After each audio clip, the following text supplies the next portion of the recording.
Good morning. There she is. I had some of the best sleep I've had in a while last night. I drove a bit out of the city, and when I got to the place I was gonna sleep and turn off my light, it was pitch black outside and I could see all the stars. It was amazing. And I had intended to get up and do a hike this morning, like a pretty difficult hike, but I was just really enjoying sleeping, and sometimes you just gotta let yourself sleep in. So I slept in and I found a different hike that has some waterfalls, and I'll take you guys along.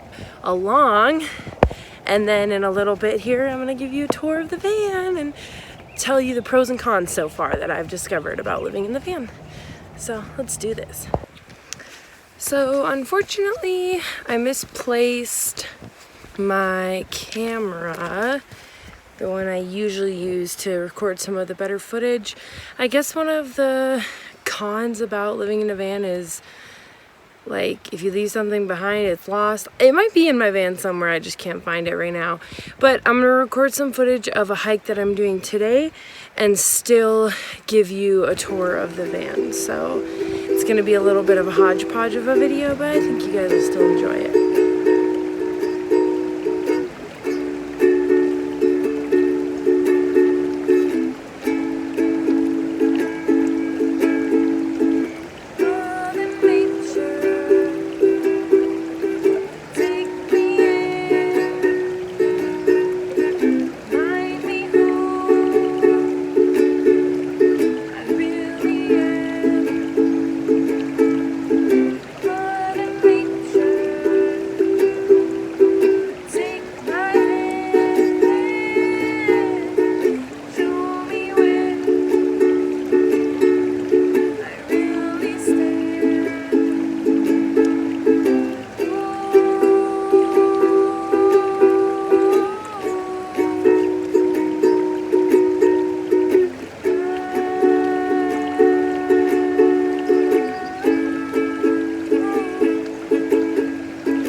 Alright, welcome back to the van. We are back from our little walk. It wasn't so much a hike, but a walk. I wrote that song pretty much just sitting out on the little river there, so I hope you guys enjoyed that. I'm gonna give you guys a tour of the van, but just give me a second.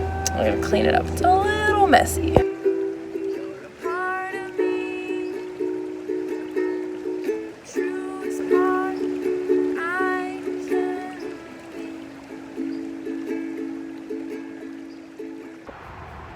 Alright, since I can't find my camera. We're just doing this on my phone, but I want to give you guys the tour of the van. So this is the seat that's still installed. I use it just kind of as like a random shelf for easy access. That there is my bed that is currently not made because I slept in it last night, and I installed some curtains so that way I could have a little privacy at night when I sleep.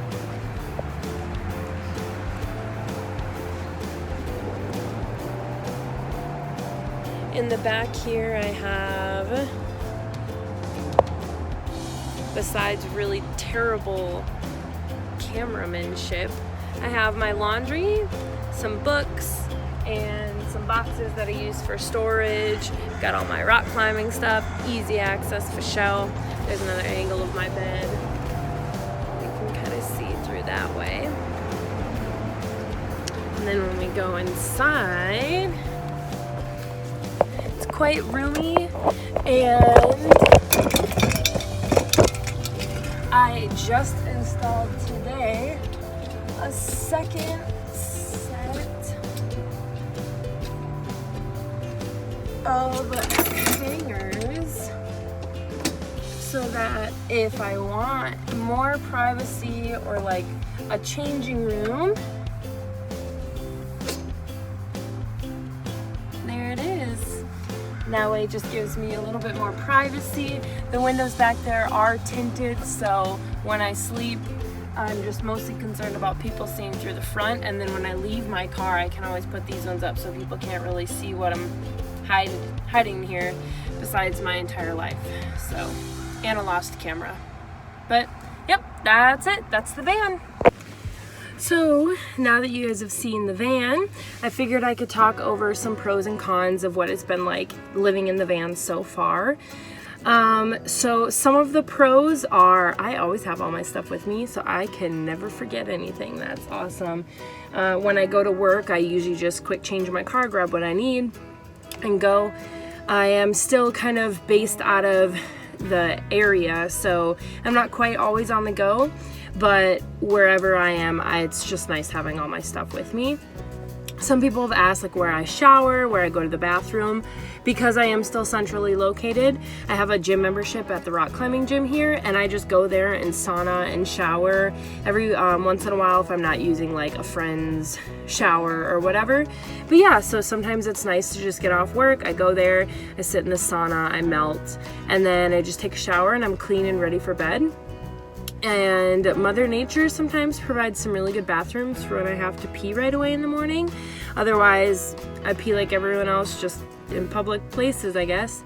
One of the cons and the most difficult parts is there's a lot of like legislations and laws that are existing around like owning cars and driver's license and stuff. So I technically don't have an address. Like I have been using one of my friend's addresses here, and I've used my mom's address before, but I don't live in any of those places. So it's been kind of a really huge difficulty trying to get, like, for example, the car registered or whatever, because you have to have a license that's registered that shows you have a residency, you have to have proof of residency, and you have to have the title and then register the title. It's just not very friendly to some of the people who have chosen to kind of have this lifestyle of living on the road.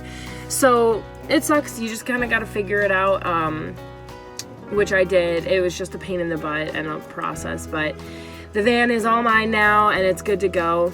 Another con is when I'm in the city trying to figure out where to park it and sleep, sometimes I get a little nervous that someone's gonna like knock on my window and trespass me on their property. I've parked behind like hotels or near apartments on the roads and stuff, but I haven't had any issues yet. It just doesn't make me sleep very well, which is why I think I slept so well last night, because I was in an area other people were sleeping in their cars and I knew I was not going to be disturbed. Plus it was just so peaceful. It was so dark and there weren't like street lights or anything to bother me. So it is one of those things that once I'm on the road full time, I think I'll have a little bit easier time finding places. But while I'm still kind of tethered to my jobs and all of that, I do have to kind of figure that out and do like a shuffle. Another con is that I've been spending a lot of money on food just because I don't have a kitchen built out in this one. So I just pretty much buy fresh food. Like I had an apple this morning and I have to eat stuff right away. I don't really have a microwave. I can't really cook. I do have a friend and she lets me do it. I also have a little jet boil style like thing, and I can cook in that. I think that once I'm on the road more full time and not time crunched, I'll definitely do a little bit more like cooking, of buying some ingredients and making my own little soups and stuff. So that is kind of one of a con because food is very important to me, but when I look at like the cost that I'm saving on other stuff, it's really not that bad for now to be spending money on food. So, and I'm still making money for now, so it'll change as time goes on.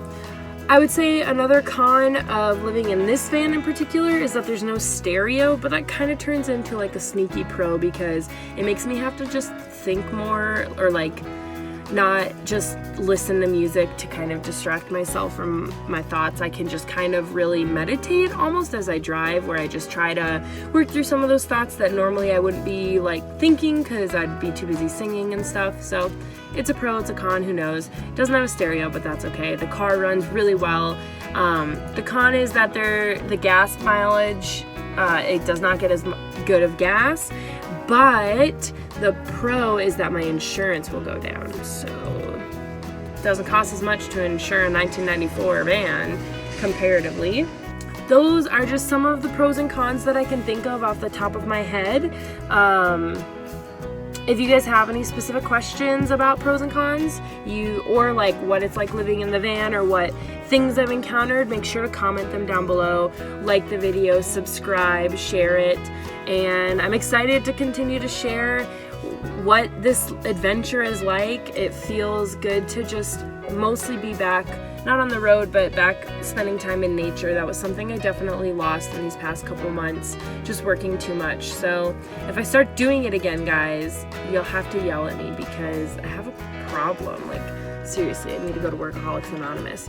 But I think I'm good now. I think that experience really re-taught me that how important nature is to me, and I really just need to continue to get out there. And yeah, so thank you for watching this video. There will definitely be more to come as I adventure in my van. I can't wait to share what I'm up to, you guys, and there's some things that I haven't totally revealed about where I'm going next, so definitely stay tuned for that. Thanks, guys.